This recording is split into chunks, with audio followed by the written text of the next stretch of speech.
to our IWP seminars at the moment. A few weeks ago we talked about justice. Today we're going to talk about water as a human right. This is an issue that's been on the table for a long time, but was sort of fully accepted within, international agreements in 2010. So since 2010, there's been an international acknowledgement that water is a human right. But what does this mean? And how helpful is this for achieving the policy goals of extending coverage, supplying a safe, secure, reliable supply to people for water, wastewater all around the world? I think that's what Asad will be touching on in his talk today. So Professor Biswas, the man who needs no introduction, he also needs no notes. As usual, speaking without PowerPoint, speaking without notes. I understand that sometimes he goes to meetings without his glasses just to show that he can do it. He doesn't need a single note to refer to. No, because I forgot my glasses. No, I said, I'm sure it was just but we're very much looking forward to the discussion today. So please, ask it. Thank you very much. Yes, the last part I like very much. We need a vigorous discussion on this issue. And one of the things we learned from in Vatican, I'll talk about a little later, Pope's environmental encyclopedia, encyclical Laudato Si, where he says that there is no dogma of the church here. The problems are complex. We need to have a dialogue, and these are some issues for dialogue. And so human rights is one of those issues for dialogue.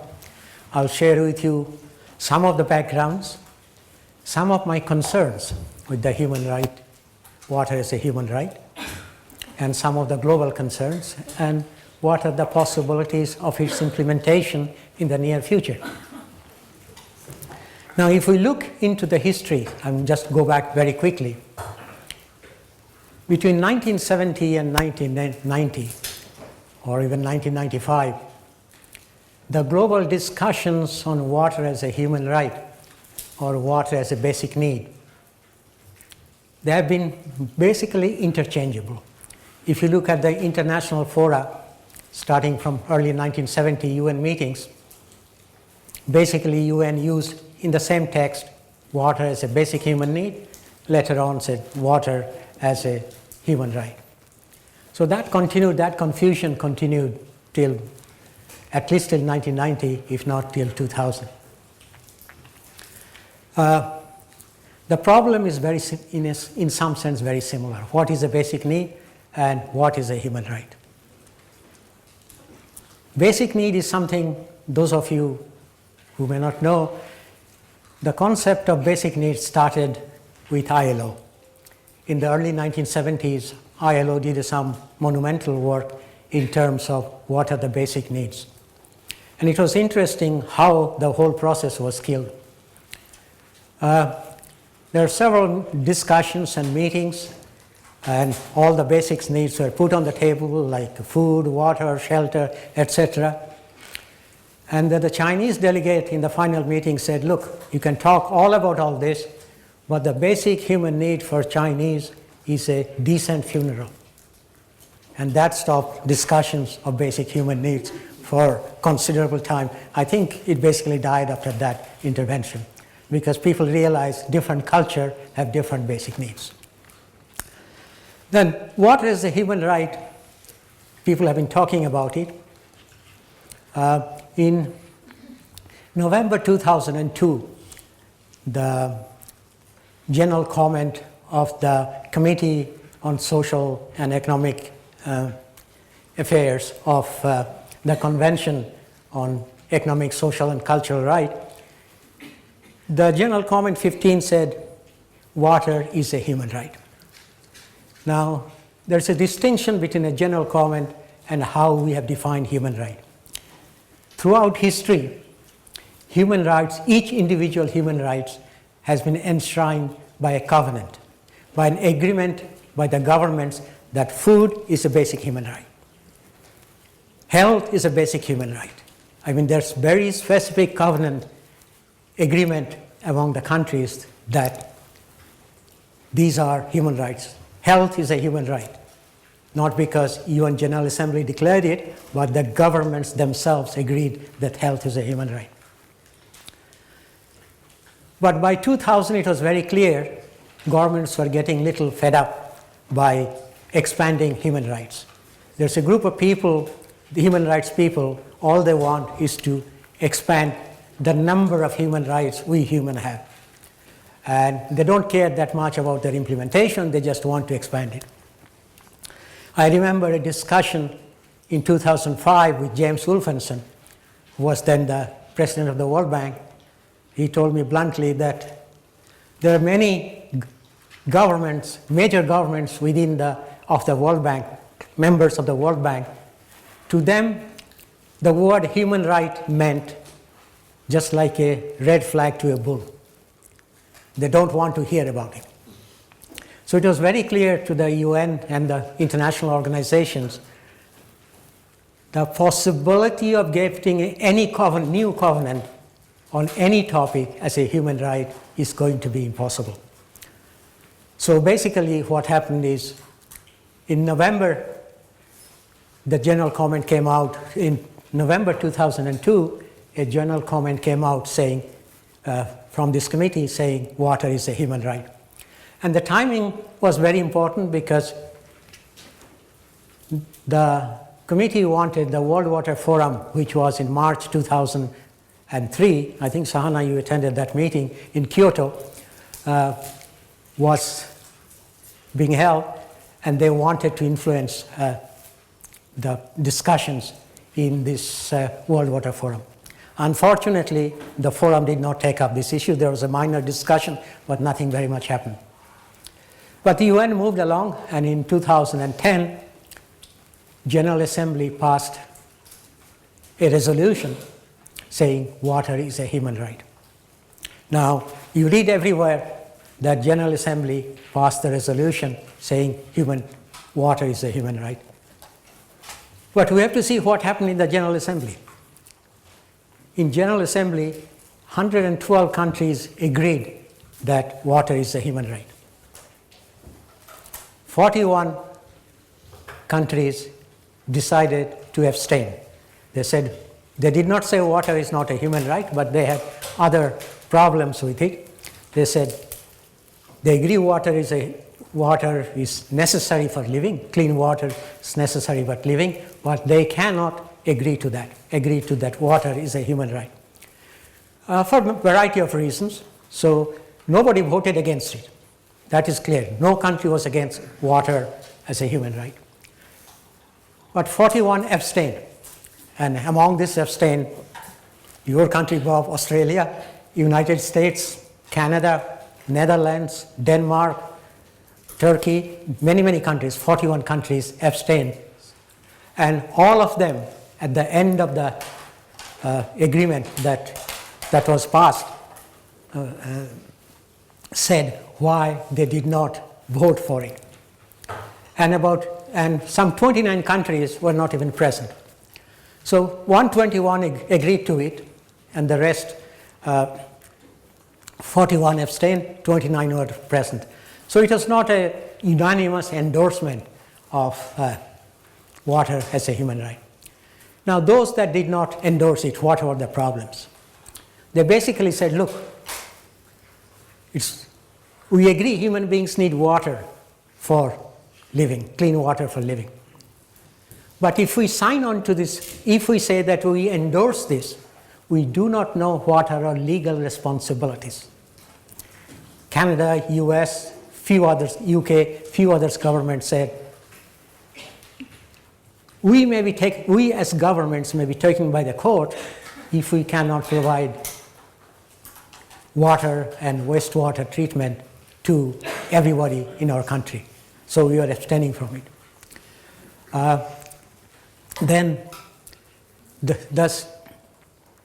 another problem was when you say water is a human right,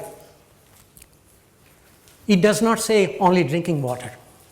Drinking water is about 10% of maximum 10% of water use. So what does it mean for agricultural water use, industrial water use, water for nature, water for energy generation? one can expand all this when you say water is a human right, that all types of water may be available to free. So they had some legitimate concerns, and they said until and unless we can define what are the responsibilities of the government in this concept of water is a human right, we are not willing to support it, but we accept the fact that all human beings need clean water to live, and we should work towards that goal. So that was the situation. Also remember one thing, the earlier conventions on individual human rights meant countries agreed to abide by them in their own countries. The problem with the General Assembly resolution, it is only advisory. In UN, if you want a resolution to be passed by, which is mandatory, it has to be passed by the Security Council. And with US, UK opposing it, chances of going to the Security Council was 0. So this one is right now, water as a human right, which is everyone talks about, is just at best an advisory in nature, not mandatory like the other human rights. And the second question, the third issue the countries had concern with, that if we say water and wastewater is a human right, we may have to provide it free to our citizens. This is not very clear. It's not very clear in the General Assembly resolution. And that will take a lot of money. And also it depends what criteria you identify for clean water.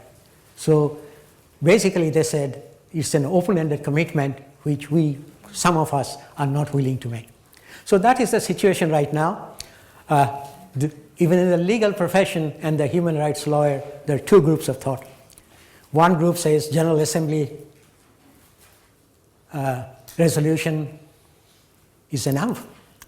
And another group, a large group, saying no, it's not mandatory.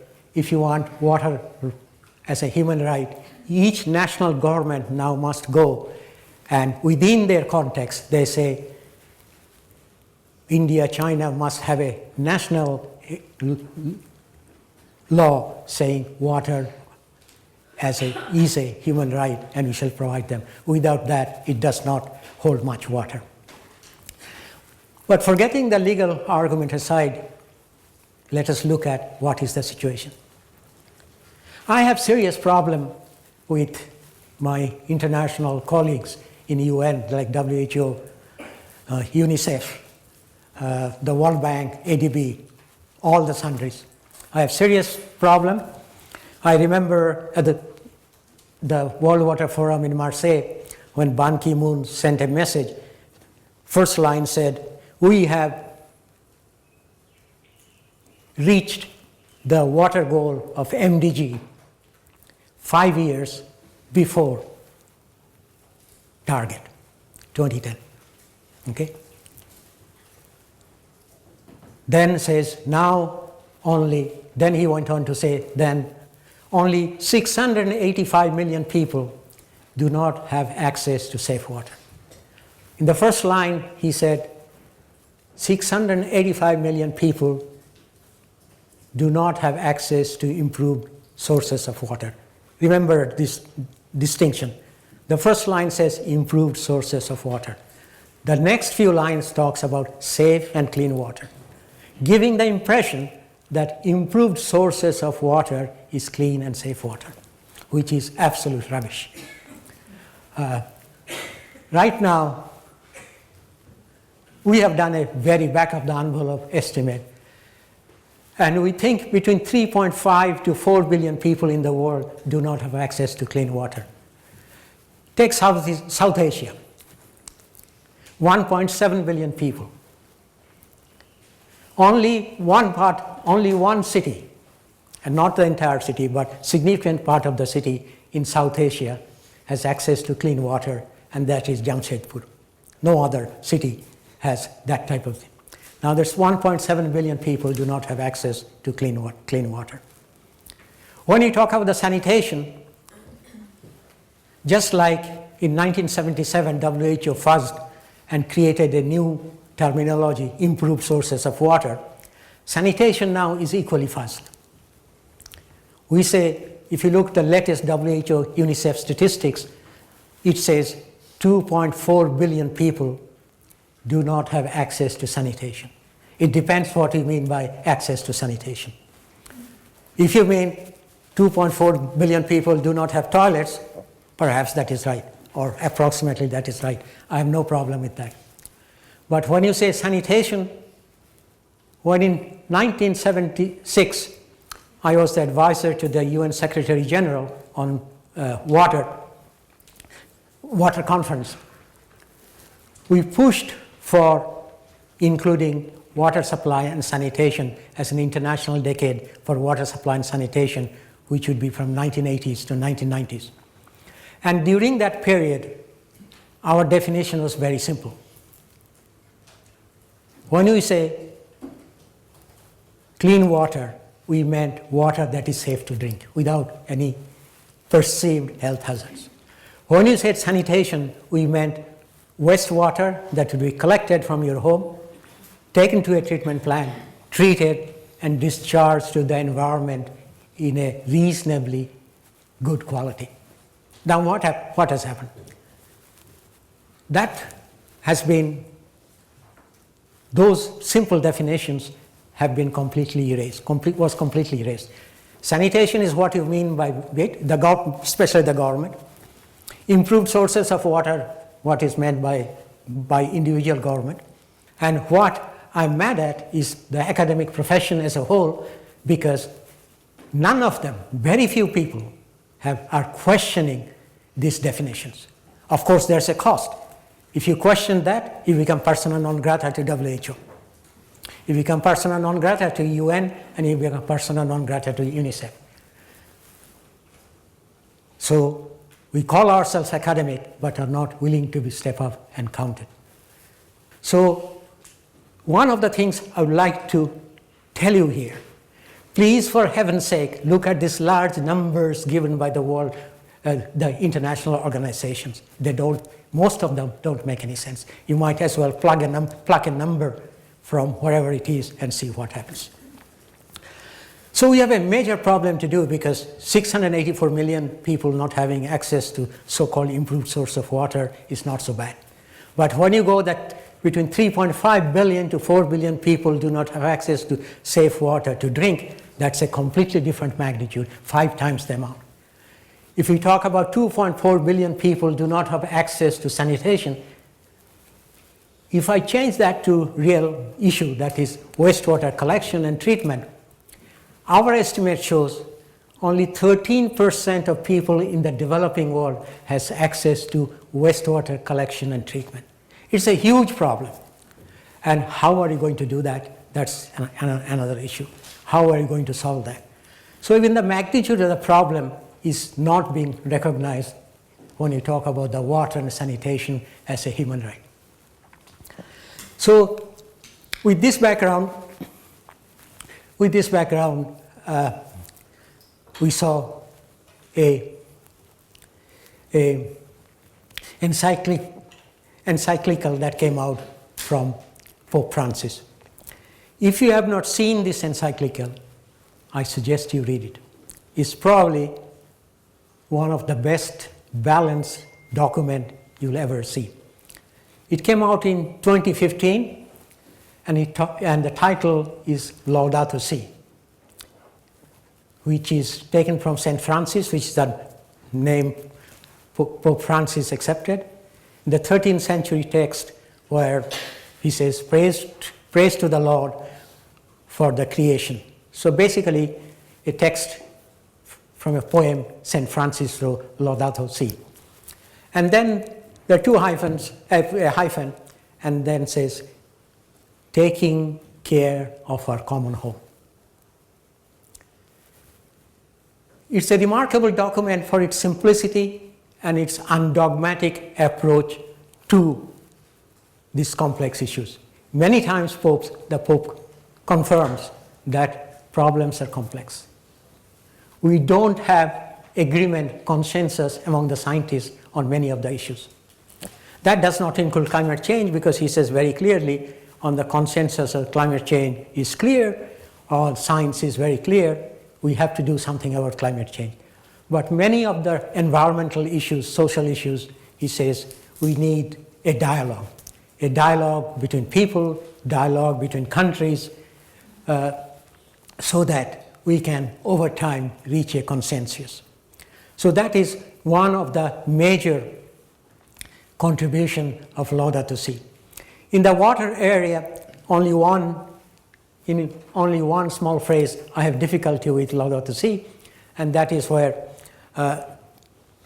it says that water should be provided by the public sector, not by the private sector. But interesting thing is, during our meeting, whether Pope Francis realized that small error or not, Pope Francis said quite bluntly that we need a dialogue, and in this order, between academics, business, governments, and politicians on how to provide water to all our people. Twice he said that the business, that is the private sector, must, in this short 1.5 page talk he gave us, he said categorically that business must be involved. And this is an important issue, because in the water sector, last 20 years, or more than last 20 years, we have been running after a red herring. And the red herring is whether the public sector is the best, and if the water is a human right, it must stay in the public sector. Some NGOs, many NGOs go even farther, or activists go even farther. They said water must be provided free because it's a human right. And what happens is we have a problem with that. Problem in the sense, if water is free, who is going to pay for it? The discussion is the public sector and the private sector is a dogmatic, in my view, a purely dogmatic issue. The world's 2 or 3 most efficient water utility, most efficient water utility are in the public sector, the most efficient. None of the private sector can hold a candle to it. Equally, some of the world's worst utilities, water utilities, are run by the public sector. So it's not the public, and same goes for the private sector. I can give you examples of private sector which took over the concession and improved it very significantly. Like in Casablanca, they have done a wonderful job. I can give you examples of many places where the private sector took it over, made it worse, and all types of corruption increased. So if I look at the whole panorama, you cannot say public sector is good. It may be good in some areas. As I said, some of the best are, like Tokyo, Singapore, are run by the public sector. Some of the worst are in the public sector, and same goes with the private sector. Some are good, some are bad, and there is a time dimension. Time dimension means something could be very good at one time, few years down the line, they collapse. So this debate, public and private, is completely red herring. And I recall a lecture I received from Deng Xiaoping in 1983, and I follow his philosophy since then. He said, "Professor, you are an academic, but let me tell you, I don't go by academic theories. I just ask once, can the cat catch the mice?" Okay? I follow his philosophy, and in this public sector, private sector debate, my thesis is, I don't give a damn whether it's the public sector or private sector, provided, as long as they can provide clean water on a reliable basis to the people and make sure that rich and poor have access to water. So if you fulfill this criteria, I don't give a damn whether it's the public sector or private sector. It's a dogmatic issue, it's your own bias, but people don't care very much what happens. Now, when you come to private sector, it's not this is contribution of private sector in water supply is just one issue, one aspect.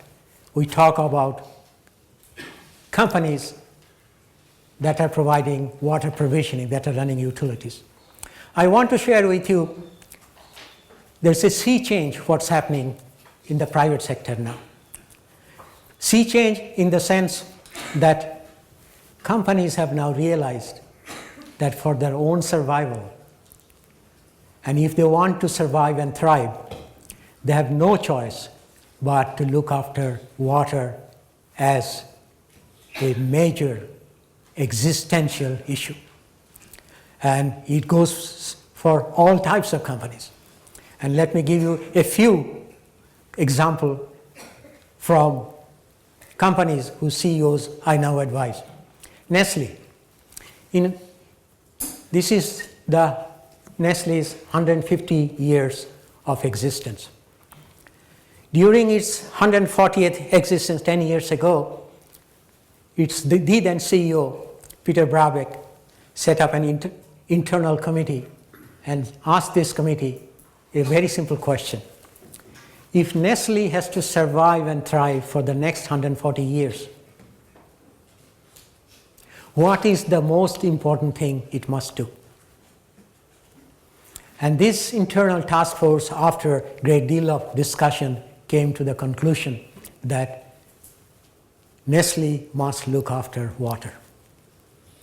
That is the most important issue for Nestle survival.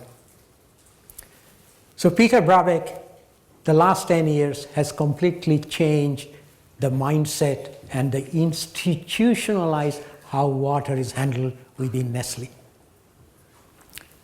Last 10 years, if you look at Nestle's water consumption per ton of product, they have reduced it by 40%. Wastewater treatment, the rules are very simple. Nestle's factory must follow either the Swiss requirements where they are headquartered, Swiss requirement for wastewater treatment.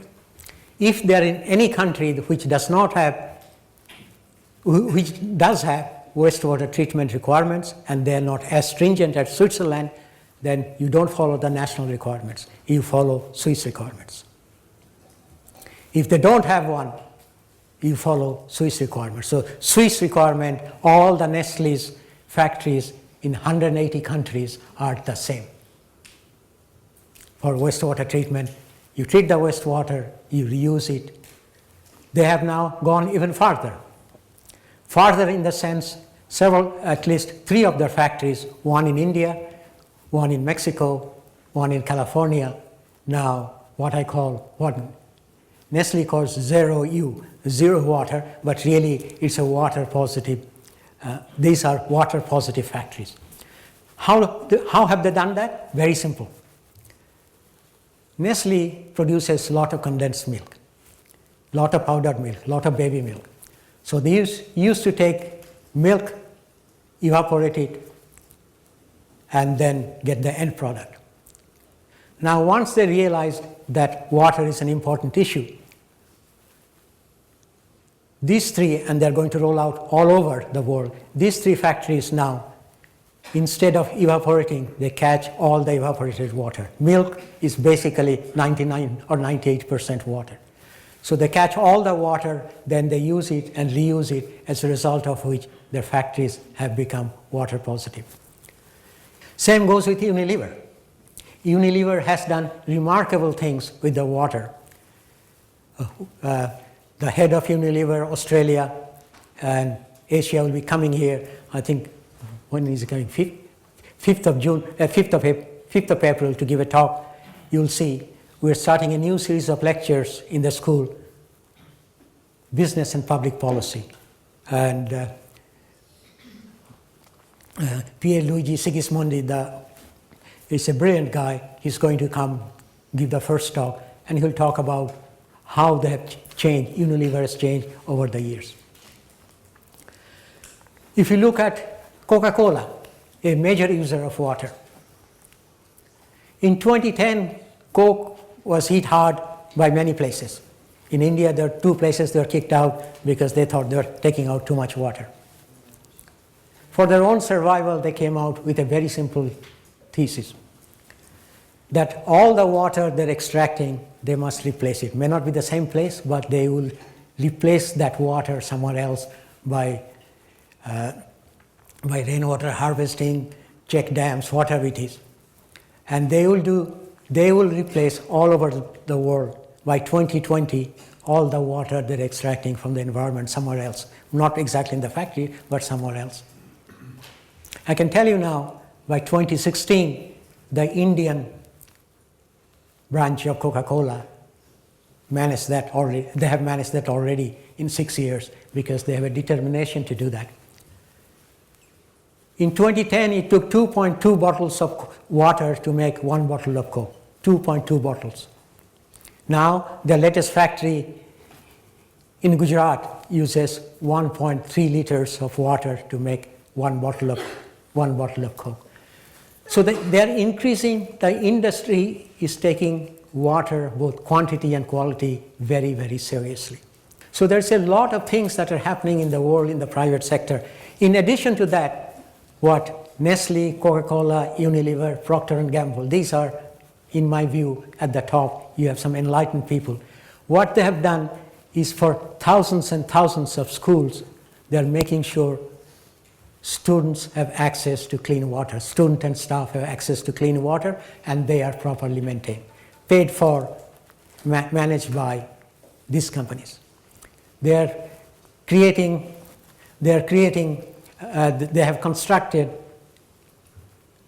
latrines for the girls because many girls could not go to schools because of lack of latrines, and they're making sure in the area, especially where they have factories and their clients live, they're trying to make sure they have a clean latrine to use. So they are quite quietly making a remarkable transformational changes in how they approach water.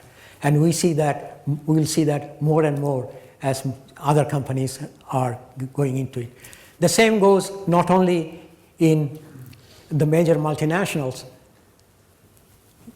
If you look at the Tata Group or the Ambuja Cement in India, they are making sure their corporate social responsibility includes provisioning of water to the villages and construction of latrines, especially in Gujarat. The previous Chief Minister, Anandiben, was a very strong supporter of corporate social responsibility in terms of construction of latrines and their maintenance, especially in the school. So we are seeing a sea change in the private sector for a variety of reasons. Not all of them are doing it. There are a lot of others who are not doing it, but we are seeing sea change on the role of the private sector.